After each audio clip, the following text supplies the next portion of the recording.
सुप्रभातम मेरे प्यारे विद्यार्थियों, इस क्लास में आप सभी का स्वागत है। आज की इस वीडियो में हम सेल कोशिका के बारे में अध्ययन करेंगे, जो बायोलॉजी का एक महत्वपूर्ण चैप्टर है और बारीकी से समझने का प्रयास करेंगे। ठीक है, तो चलिए शुरुआत करते हैं। कोशिका, कोशिका को इंग्लिश में बोलेंगे सेल। कोशिका जीवों की आधारभूत संरचनात्मक एवं क्रियात्मक इकाई है। आपसे पूछे परिभाषा की कोशिका है क्या, तो ध्यान रखेंगे कोशिका जीवों की आधारभूत संरचनात्मक एवं क्रियात्मक इकाई है। सबसे छोटी इकाई को हम क्या बोलेंगे?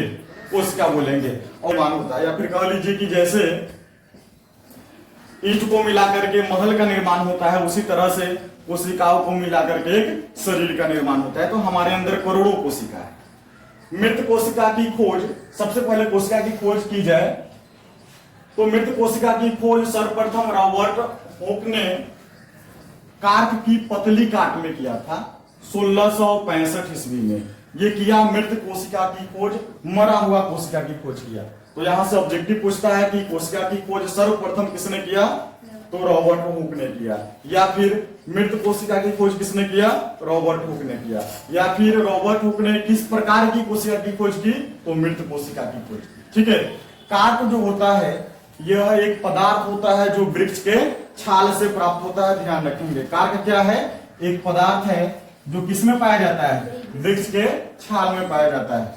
अब जीवित कोशिका की बात की जाए तो जीवित कोशिका की खोज लीवेनहॉक, ठीक है, लीवेनहॉक 1674 ईस्वी में तालाब की जल में किया। ये ध्यान रखेंगे, जीवित कोशिका की खोज कौन करता है? लीवेनहॉक करता है 1674 ईस्वी में। सुन के याद रखेंगे। रॉबर्ट ब्राउन ने कोशिका के अंदर केंद्रक का पता लगाया। पूछ दे कि केंद्रक की खोज किसने किया, तो रॉबर्ट ब्राउन ने किया। इसके अलावा कोशिका सिद्धांत के विषय में कौन बताया? स्लीडन और स्वान ने बताया कोशिका सिद्धांत के विषय में। जीव द्रव नाम किसने दिया? पुरकिंजे ने दिया। अब सुनिए, कोशिका को समझ लीजिए थोड़ा। ये है, मान लेते हैं ये है कोशिका। क्या है? कोशिका। कोशिका की सबसे जो बाहरी आवरण होती है, इसको क्या बोलते हैं? कोशिका झिल्ली बोलेंगे इसको। कोशिका झिल्ली या फिर प्लाज्मा झिल्ली बोलते हैं। इंग्लिश में बोलेंगे इसको सेल मेम्ब्रेन। तो कोशिका झिल्ली हो गया इसके बाहरी आवरण। बीच में केंद्रक होता है। बीच में क्या होता है? केंद्रक। केंद्रक होता है। आगे केंद्रक के विषय में देखेंगे। कोशिका के अंदर वाला ये वाला भाग और केंद्रक के अंदर वाला भाग, ये दोनों को मिलाकर के बनता है जीव द्रव। क्या बनता है? जीव द्रव। और जीव द्रव नाम किसने दिया? तो पुरकिंजे ने दिया। ध्यान रखेंगे, जीव द्रव नाम किसने दिया? पुरकिंजे ने दिया। ये बाहर वाला हो गया कोशिका झिल्ली, ये अंदर क्या हो गया? ये केंद्रक हो गया। ठीक है, अब आगे देखते हैं। कोशिका के दो प्रकार होते हैं। दो प्रकार याद रखेंगे, प्रोकैरियोटिक कोशिका और यूकैरियोटिक कोशिका। प्रोकैरियोटिक कोशिका में जो है केंद्रक नहीं होता है। प्रोकैरियोटिक कोशिका में केंद्रक नहीं होता है। यूकैरियोटिक कोशिका में केंद्रक होता है। इसको याद कैसे रखेंगे? तो प्रोकैरियोटिक, इसमें प्रो आ रहा है और प्रो को तमिल भाषा में बोलते हैं पो जाओ, यानी कि पोड़ा जाओ, भागो। तो प्रो यानी कि इसमें नहीं है। इसमें क्या है? नहीं है। ऐसे किसी न किसी ट्रिक के माध्यम से हम याद रखेंगे। प्रोकैरियोटिक में केंद्रक होता है? नहीं होता है। यूकैरियोटिक में केंद्रक होता है। इसके अलावा प्रोकैरियोटिक का आकार जो है छोटा होता है। प्रोकैरियोटिक का आकार छोटा होता है और यूकैरियोटिक का आकार होता है बड़ा होता है। प्रोकैरियोटिक में केवल एक क्रोमोसोम होते हैं। ठीक है, केवल एक गुणसूत्र होते हैं। किसमें? प्रोकैरियोटिक में। और यूकैरियोटिक में एक से ज्यादा क्रोमोसोम होते हैं। क्रोमोसोम के बारे में आगे चर्चा हम करेंगे। अब आ जाते हैं कोशिका झिल्ली के बारे में। सेल मेम्ब्रेन जो आपको बताए थे, कोशिका के सबसे बाहरी आवरण होता है। इसको प्लाज्मा झिल्ली भी बोलते हैं। क्या बोलते हैं इसको? प्लाज्मा झिल्ली। यह होता है अर्धपारगम्य झिल्ली है। इंपोर्टेंट है, ये पूछता है कि कोशिका झिल्ली कैसी है, तो ध्यान रखना है कैसी होती है। तो क्या होती है? अर्धपारगम्य होती है। अर्धपारगम्य का अर्थ होता है कि जो आवश्यक की वस्तु है, आवश्यक की चीज है, उसको कोशिका के अंदर ये वाला जो है कोशिका झिल्ली जाने देगी, अनावश्यक होगा उसको जाने नहीं देगी। ठीक है, तो कोशिका झिल्ली क्या है? अर्धपारगम्य झिल्ली है। ओके बना। सबसे बाहरी परत होती है कोशिका झिल्ली, सबसे बाहरी आवरण को हम क्या बोलेंगे? कोशिका झिल्ली बोलेंगे। अब एक है कोशिका भित्ति। अच्छा, मनुष्य में और पादप में डिफरेंस यही होता है कि पादप में होता है कोशिका भित्ति और मनुष्य में कोशिका भित्ति नहीं होता है। ध्यान रखेंगे, मनुष्य में होता है कोशिका झिल्ली। तब पूछ दे क्या मनुष्य में कोशिका झिल्ली होता है, क्या पादप में कोशिका झिल्ली होता है? तो सर पादप में भी कोशिका झिल्ली होता है। ठीक है, पादप में क्या होता है जी? पादप में कोशिका झिल्ली और इसके अलावा कोशिका भित्ति भी होता है, सेल वाल भी होता है। ठीक है, पादप में दोनों होता है, कोशिका झिल्ली और कोशिका भित्ति। और जंतु में क्या होता है? केवल कोशिका झिल्ली ही होता है। तो अब देखते हैं कोशिका भित्ति के बारे में, जिसको बोलते हैं सेल वाल। यह अपारगम्य होता है। अपारगम्य का अर्थ होता है कि किसी को अनावश्यक चीजों को अंदर जाने नहीं देता है, किसी को जाने नहीं देता है। कौन? अपारगम्य, यानी कि कोशिका भित्ति। कोशिका भित्ति जो होती है यह सेलुलोज की बनी होती है और यह कठोर और निर्जीव होता है। अगर कोशिका में बात करें ना, एक कोशिका है, ये वाला कोशिका झिल्ली है, इसके बाहर एक और परत होती है जिसको हम क्या बोलते हैं? कोशिका भित्ति बोलते हैं। इसको क्या बोलेंगे? कोशिका भित्ति बोलते हैं। यह कोशिका भित्ति किसकी बनी होती है? सेल्यूलोज की बनी होती है। किसकी? सेल्यूलोज की बनी होती है। यह निर्जीव और कठोर होती है। क्या होता है? निर्जीव और बहुत हार्ड होता है, कठोर होता है। यह पादपों की सुरक्षा करता है। पादपों की क्या करता है? रक्षा करता है। इसके अलावा कोशिकाओं को सूखने से बचाता है। कौन?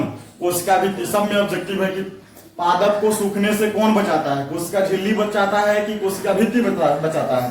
तो ध्यान का रखेंगे, कोशिका भित्ति बचाता है।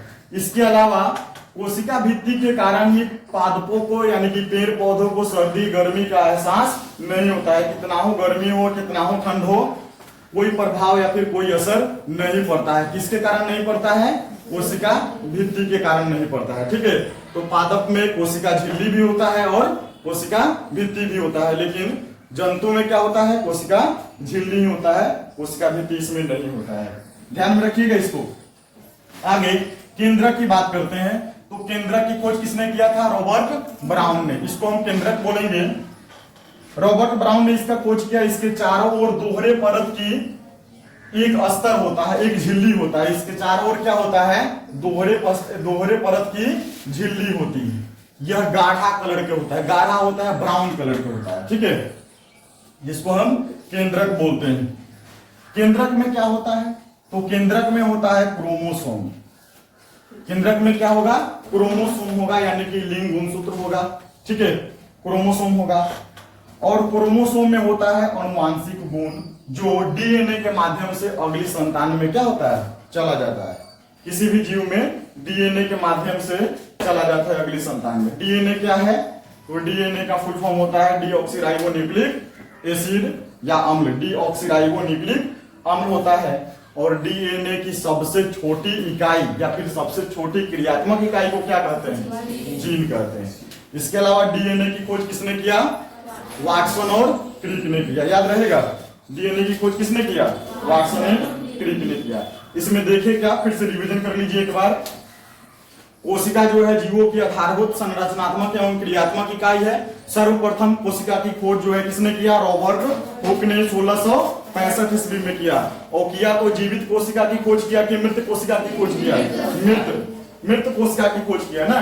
जीवित कोशिका की खोज करता है ल्यूवेनहॉक 1674 ईस्वी में तालाब की जल में। ठीक है, और कोशिका में देखें तो बाहरी वाला परत जो होता है कोशिका झिल्ली होता है, या फिर प्लाज्मा झिल्ली कह लीजिए। अंदर होता है केंद्रक। तो कोशिका में केंद्रक का पता किसने लगाया? रॉबर्ट ब्राउन ने लगाया। कोशिका में ये वाला भाग, यानी कि केंद्रक और कोशिका झिल्ली के बीच वाला भाग और केंद्रक को मिला करके बनता है जीवद्रव। जीवद्रव नाम किसने दिया? तो पुरकिंजी ने नाम दिया था जीवद्रव। कोशिका सिद्धांत के विषय में किसने बताया? तो स्लीडन और स्वान ने बताया। ये इंपोर्टेंट है, लिखे हैं कि नहीं इस पे? हाँ, कोशिका सिद्धांत के विषय में बताया स्लीडन और स्वान ने बताया। अब देखेंगे कोशिका में बहुत सारे कोशिकांग है, इसमें छोटे छोटे अंग होते हैं इसके अंदर भी, ठीक है। बहुत सारे अंगों को मिला करके, अंग को मिला करके, कोशिकांगों को मिला करके कोशिका बनता है। अब फिर बहुत सारे कोशिकाओं को मिला करके एक संरचना, एक आधारभूत संरचना, एक बॉडी तैयार होता है। तो अभी हम देखेंगे किसके बारे में, कोशिकांग के बारे में देखेंगे। लिख लीजिए इसको, चलिए आगे अब लिखिए कोशिकांग। हो गया। अब कोशिकांग के बारे में देखेंगे। कोशिका में छोटे छोटे अंगक हैं, कोशिकांग, ठीक है। उस कोशिकांग में सबसे इंपोर्टेंट राइबोसोम, यह सबसे कोशिकांग होती है। कौन? राइबोसोम जो होगी सबसे छोटी कोशिकांग होगी, ध्यान रखेंगे। इसका खोज जो है पैलेड ने 1955 ईस्वी में किया, इसलिए इसे पैलेड कण कहते हैं। तो कुछ देखिए पैलेड कण किसे कहते हैं, तो किसको कहते हैं? राइबोसोम को कहेंगे क्या? पैलेड कण बोलेंगे। आरएनए और प्रोटीन से मिलकर बना होता है। राइबोसोम किससे मिलकर बना होता है? तो आरएनए और प्रोटीन से मिलकर के बना होता है। आरएनए क्या है? Ribonucleic acid. यहाँ पे फुल फॉर्म कोई पूछता है, आरएनए मीन्स क्या होगा? राइबोन्यूक्लिक अम्ल या फिर एसिड। यह प्रोटीन का उत्पादन स्थल है। कहने का मतलब है कि प्रोटीन का उत्पादन कहाँ होता है?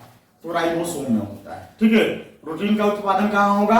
राइबोसोम में होगा, इसलिए इसे प्रोटीन की फैक्ट्री कहा जाता है। ये भी पूछता है कि किसे प्रोटीन की फैक्ट्री कहा जाता है, तो ध्यान रखेंगे राइबोसोम को प्रोटीन की फैक्ट्री कहते हैं। राइबोसोम प्रोटीन संश्लेषण में भाग लेता है।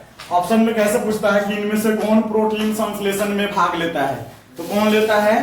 तो राइबोसोम, ठीक है। राइबोसोम प्रोटीन संश्लेषण में भाग लेता है, बाकी कोई जो है प्रोटीन संश्लेषण में भाग नहीं लेता है। इसे पैलेड कण कहते हैं। बताएंगे, इसका खोज किया था पैलेड ने, इसलिए इसे क्या कहते हैं? पैलेड कण कहते हैं। दूसरा कोशिकांग है लाइसोसोम। ये था राइबोसोम, ये क्या है? लाइसोसोम। इसका खोज जो किया था डी डुबे ने 1958 ईस्वी में किया। याद रहेगा, डी डुबे ने 1958 में किया। इसमें पाचन एंजाइम होता है। कुछ देखिए किसमें पाचन एंजाइम होता है, तो लाइसोसोम में होता है पाचन एंजाइम। इसका काम क्या है? तो जटिल पदार्थ को तोड़ता है। ये लाइसोसोम में पाचन एंजाइम होता है जो जटिल पदार्थों को क्या करता है? तोड़ता है। इसके अलावा कोशिका को साफ करने का काम भी करता है। लाइसोसोम कोशिका को क्या करता है? साफ करता है। ये तो कोशिका के अंदर होता है ना, आपको बताया था कि ये कोशिका है, ध्यान दीजिए। और इसके अंदर जो है ये केंद्रक हो गया, इसके अंदर जो है कोशिकांग होते हैं, ठीक है। जैसे में कह लीजिए कि एक लाइसोसोम है, एक राइबोसोम है, एक माइटोकॉन्ड्रिया है। तो उसमें जो लाइसोसोम है ये कोशिका को क्या करेगा? साफ करने का काम करेगा। जब कोशिका मृत हो जाती है, जब कोशिका मर जाता है तो क्या होता है? लाइसोसोम फट जाता है, ठीक है। कोशिका जब मर जाता है तो लाइसोसोम क्या होता है? फट जाता है। ये नहीं कि ये कोशिका है और जब तक जीवन है तब तक वो जिंदा रहता है, ऐसा नहीं है।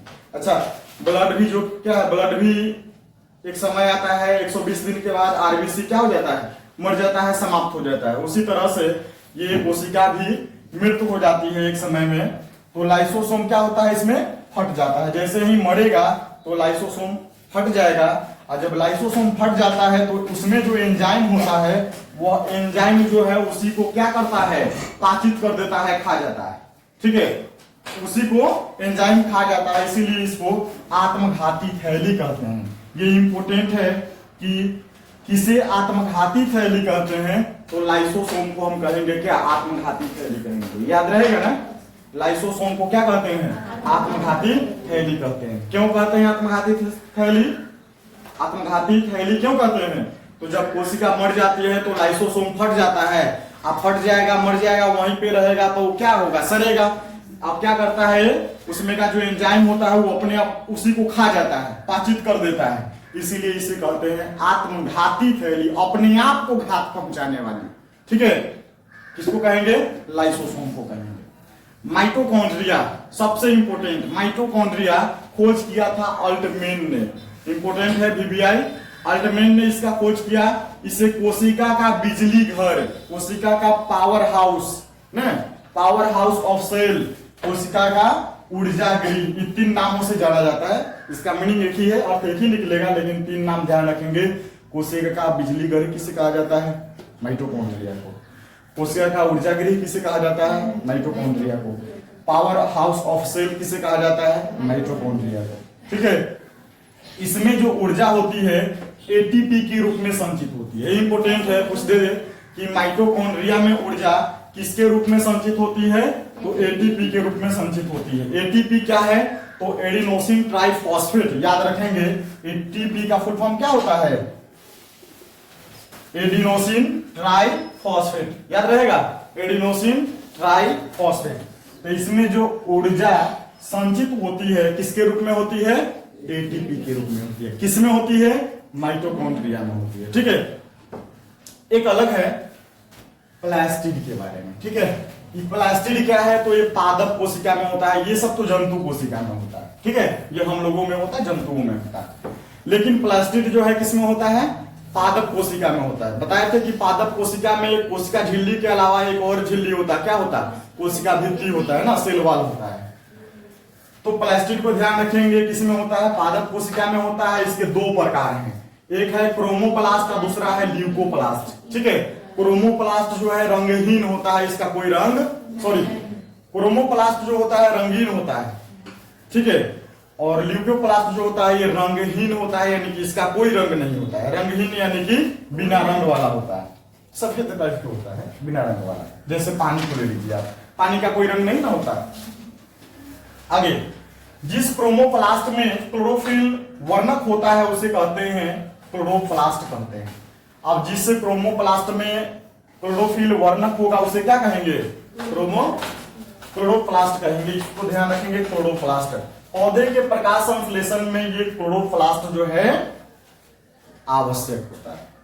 ठीक है, और पेड़ पौधों की पत्तियां हरी क्यों होती है? क्लोरोफिल वर्णक के कारण। और मनुष्य का रंग लाल क्यों होता है? हीमोग्लोबिन के कारण। एक और इंपोर्टेंट जो छूट गया इसमें, सेल के बारे में पढ़ते हैं। सेल का अध्ययन क्या कहलाता है? कतई जहर इंपोर्टेंट है इसका। स्टडी ऑफ सेल आपसे पूछ दे, स्टडी ऑफ सेल क्या कहलाता है? हिंदी में बोले तो कोशिकाओं का अध्ययन क्या कहलाता है? कोशिकाओं का अध्ययन, यानी कि स्टडी ऑफ सेल क्या कहलाता है? तो साइटोलॉजी कहलाता है। क्या कहलाता है? साइटोलॉजी कहलाता है। याद रहेगा, स्टडी ऑफ सेल किसे?